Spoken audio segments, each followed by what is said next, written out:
Dan saya membiasakan untuk mengajak teman-teman memulai dengan mendoakan orang-orang sekitaran kita, keluarga termasuk kita. Karena doa itu insya Allah senantiasa memberikan kelapangan-kelapangan dan kemuliaan. Tidak ada rugi dalam doa. Pasti dijawab oleh Allah Subhanahu wa taala. Itu janji Allah di Quran surah kedua Al-Baqarah ayat 186. Paling kiri sebelah bawah di mushaf.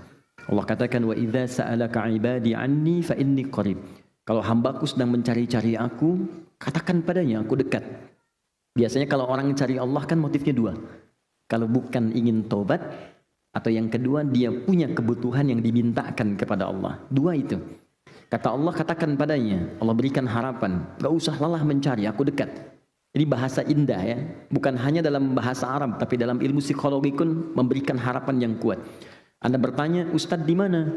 Jawaban pertama misalnya, ini belum jelas nih kabarnya. Yang kedua mengatakan, Ustadz sudah dekat, sebentar lagi tiba. Mana yang paling menenangkan? Satu atau dua? Dua, sudah dekat. Itu yang paling menenangkan, kan? Nah, karena itu, ketika Allah kemudian memberikan statement, aku dekat, gak usah dicari. Tapi yang paling menarik, diteruskan kepada motif hambanya. Perhatikan kalimatnya. Wa idza sa'alaka 'ibadi 'anni fa inni qarib. Tidak berhenti sampai sini. Ujibu da'watad da'i idza da'an. Ketika mereka datang kepadaku memohon apapun, aku pasti akan kabulkan apa yang mereka minta. Sepanjang itu mengandung nilai kebaikan untuk dunia akhiratnya. Maka saya mohon kepada teman-teman sekalian, jangan sampai ada sehari kita tidak berdoa pada Allah Subhanahu wa taala. Ya, dan di antara doa itu minta yang belum beriman supaya diberikan oleh Allah kekuatan iman.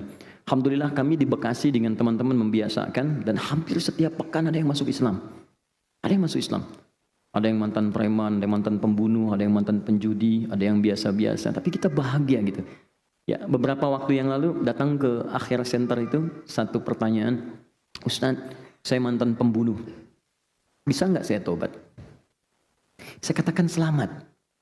Allah sangat mencintai pelaku maksiat yang mau tobat dibandingkan orang soleh yang tidak pernah merasa salah. Lalu saya sampaikan Quran surah kedua di akhir ayat 222. Innallaha yuhibbut tawwabin. Allah cinta orang tobat. Dan Anda sekarang sedang dicintai oleh Allah.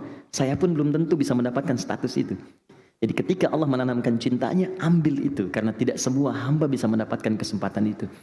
Maka dia terima tawaran kami itu, dia ambil kesempatan itu. Tiba kemudian beberapa hari, saya tidak tahu orangnya siapa, kemudian datang.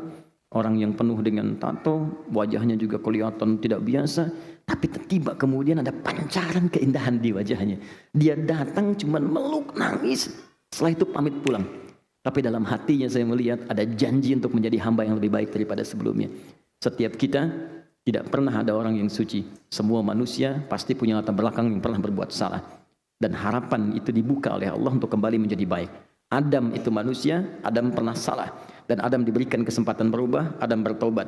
Setan pernah salah, dan setan diberi kesempatan tobat, dia memilih untuk bertahan dalam kesalahannya. Jadi kalau Anda masih mengaku manusia, maka ciri kemanusiaan itu pasti melekat dalam diri kita.